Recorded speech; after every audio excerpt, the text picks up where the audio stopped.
Revue du jour, bonjour. Donc on revoit sur le Bitcoin face au dollar. Bon, on est en unité hebdomadaire.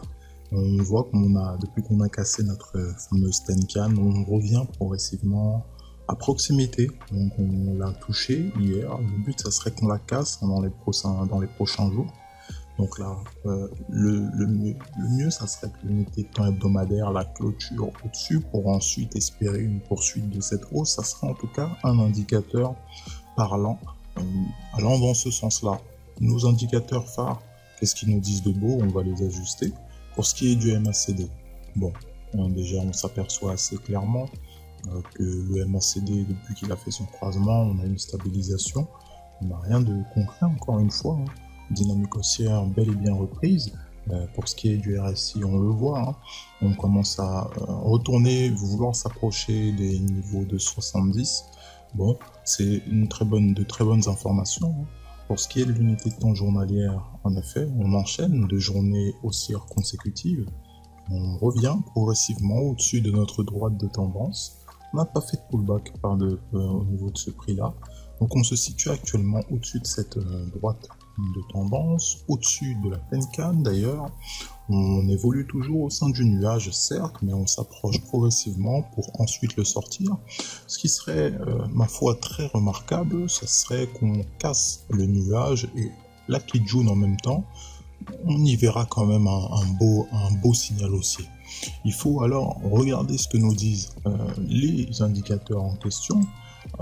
Pour ce qui est de l'indice de force relative, toujours au-dessus de 50, il n'y a pas besoin de s'inquiéter. On a fait un léger rebond au niveau de 50 justement dans les derniers jours, mais là actuellement on se situe bien au-dessus.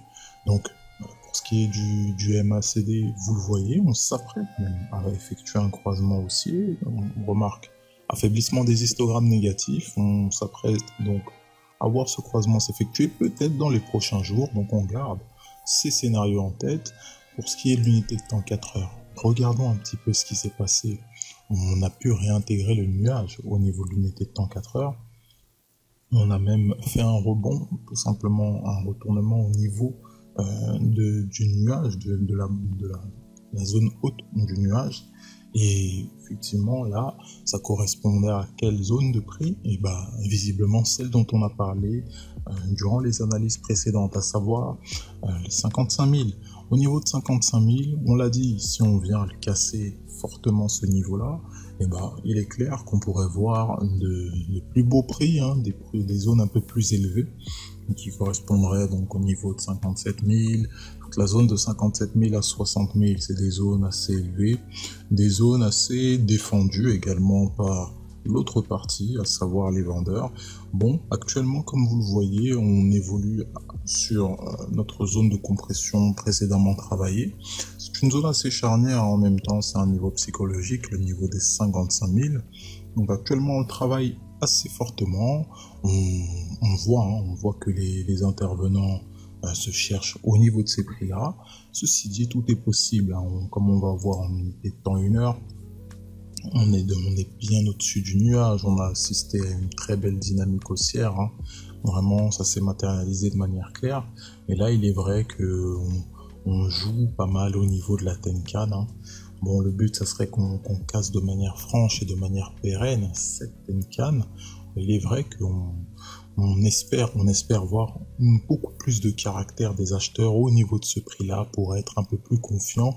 Par la suite, on va faire un petit tour quand même sur nos petits indicateurs. On voit, certes, depuis qu'il y a cet affaiblissement, cette zone de travail, un affaissement tout simplement du MACD. Un coup, il est positif, un coup, il est négatif. On constate même une stabilisation des moyennes mobiles qui composent le MACD. Pour ce qui est de l'indice de force relative, on n'a pas forcément besoin de s'en faire, on est au-dessus de 50. Allons voir ce qui se passe de joli sur notre Ethereum face au dollar. Mais il est clair que il performe par rapport au Bitcoin et ça se confirme de jour en jour. On évolue bien au-dessus du nuage pour ce qui est de l'unité de temps 1 heure. Et dans le cas d'Ishimoku, on le voit. C'est clair et net que On avait une zone de travail, comme on l'a dit dans les précédentes analyses, au niveau de 2530. Et bah, figurez-vous qu'elle a été pas mal travaillée, puis ensuite cassée. Et ensuite, on est allé naturellement chercher nos 2600, hein, comme ça a été prévu. Et pour vous dire, on a fait un beau petit excès pour aller chercher les 2700. C'est magnifique. Magnifique, hein, sur l'Ethereum face au dollar. Il enchaîne les plus hauts, hein, les plus hauts jamais atteints, et ça confirme, hein, que l'Ethereum est vachement haussier, bien plus haussier actuellement que son homologue le Bitcoin, hein. Donc c'est pourquoi, tout simplement parce qu'on en attend beaucoup de lui, et effectivement il commence à nous le prouver. Donc on va voir dans les unités de temps comme celle 4 heures, à quoi ressemble ce qui se dessine. On pourrait vachement apercevoir ce qu'on appelle un double bottom, hein. C'est-à-dire que vous voyez, on a assisté déjà en weekly, hein, pour ceux qui suivent, qui s'en rappellent très bien, hein, au niveau de cet actif. On avait un double bottom en weekly. Si là, en unité de temps 4 heures, on a encore une fois un double bottom, il faut savoir que c'est quand même un signal assez puissant, hein, il faut le dire. C'est pour ça que l'Ethereum en lui-même ne fait qu'enchaîner les signaux positifs, les signaux qui vont dans le sens d'un achat, d'une dynamique haussière. Et bah, ça a considéré. Honnêtement, ça a considéré parce qu'il risque de nous faire de très belles surprises par la suite.